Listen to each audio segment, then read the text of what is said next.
3 दिन machine open plant में पड़ी हुई इंस्टॉल नहीं हुई, तीसरे दिन बाद में जाके इंस्टॉल की। ये सही चला बिल्कुल,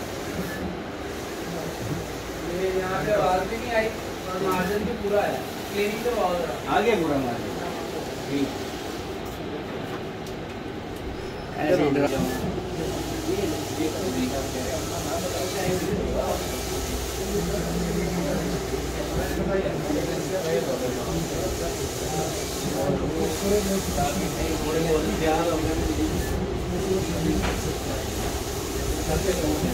ये अब आपने हमें बता दिया चाहिए क्या इसमें ये भी हो सकता है, इसमें ये भी हो सकता है, सीधी सी बात है।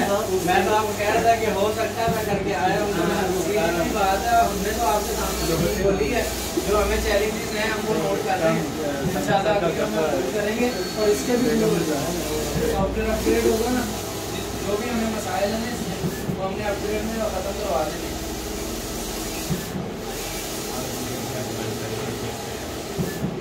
तो मेरा तेरे पास नंबर आ गया ना मेरा,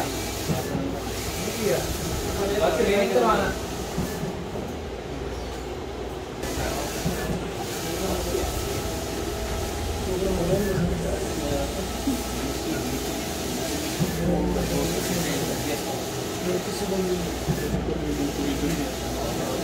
वो मेरा